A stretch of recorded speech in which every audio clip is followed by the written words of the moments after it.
Have you ever paused to think about the labels you wear? And no, I'm not talking about those fancy designer labels. I'm talking about the labels that were stamped onto you at birth and the ones that you accumulated along the way. Now, those are trickier to take off.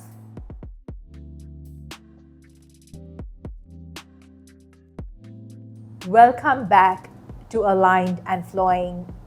So, I've been thinking about labels and the purpose that they serve in our lives. The primary function of a label is identification. It helps us identify things and people in relation to each other. It essentially helps us put things and people into boxes or folders within the filing system of our frame of reference. And labels can help us have a sense of recognition or even give us a sense of belonging. I wear so many labels: South Asian, Sri Lankan, daughter, eldest sibling, friend, colleague, accountant, lawyer. And that's without going to the whole minefield of my personality traits. And I've been thinking, who am I without these labels? See, labels on their own are harmless. They only become problematic when they become a gilded cage or a set of golden handcuffs. And it can also be a tool for political powers to divide and conquer. So, to start with, how can your label become a golden cage? Say you identify yourself solely in relation to your job, and your workplace downsizes or you retire. It can lead to a very confusing situation if you don't know what to do with yourself when you no longer have that job. Similarly, if you identify yourself as someone's partner or someone's parent, what do you do if that partnership doesn't quite work out, or those kids grow up and they no longer need you the same way that they used to?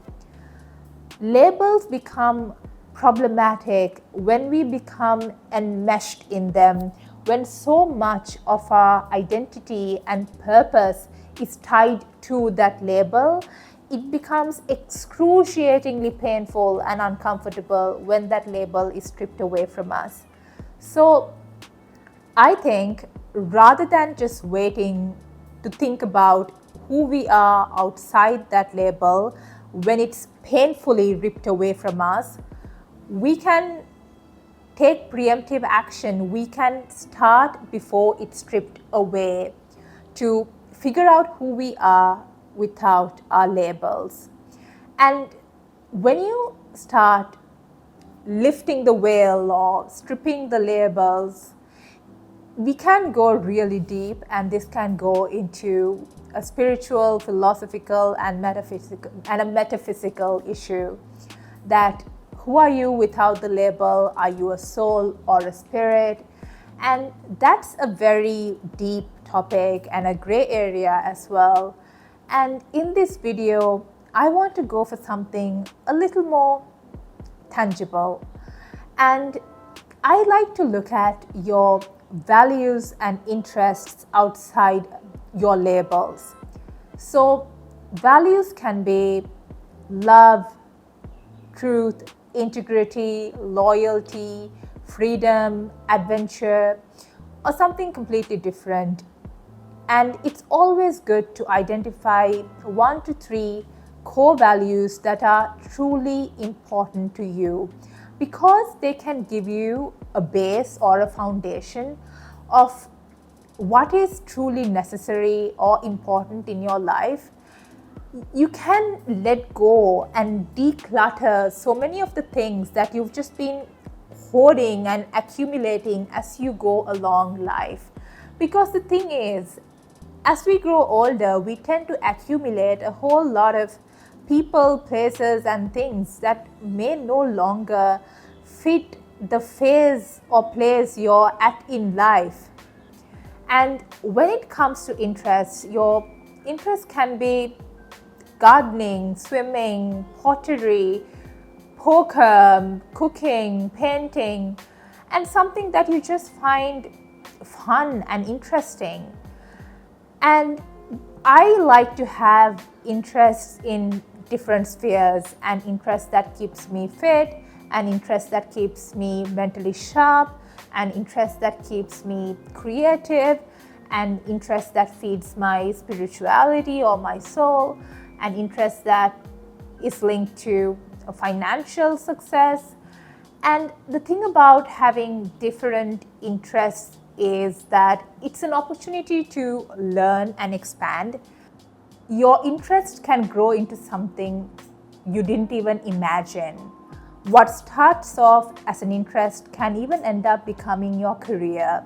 So you can never truly go wrong by exploring your interests. And see, the thing is, so many of us are caught up in our 9 to 5s and our families and our friend circles that we barely have time for anything else aside from a good Netflix binge. And in terms of interests, most people just talk about the latest trend on TikTok or their latest Netflix binge. So I think it's interesting to have things outside of that that are stimulating and nurturing for your mind and your soul. And again, the most common excuse that people would give you is that they just don't have the time. And I can totally understand that. So many people are working very long hours in their jobs, and then you make time for family and friends, and you barely have time for anything else.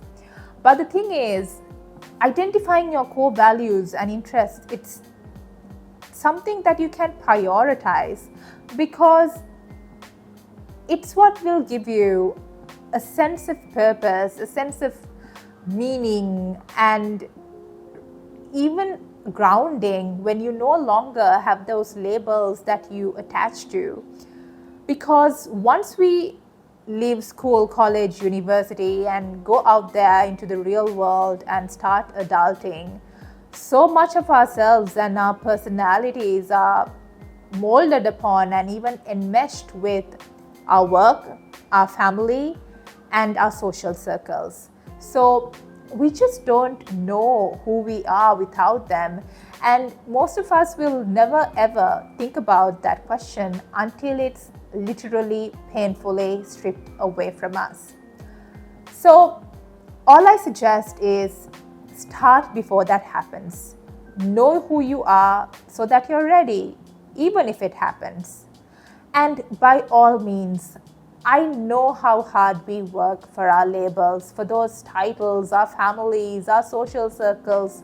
So own those labels, wear them proudly, but just be able to take them off. Know who you are without your labels. And as always, I would love to hear your stories and experiences with labels in the comment section. Until next time.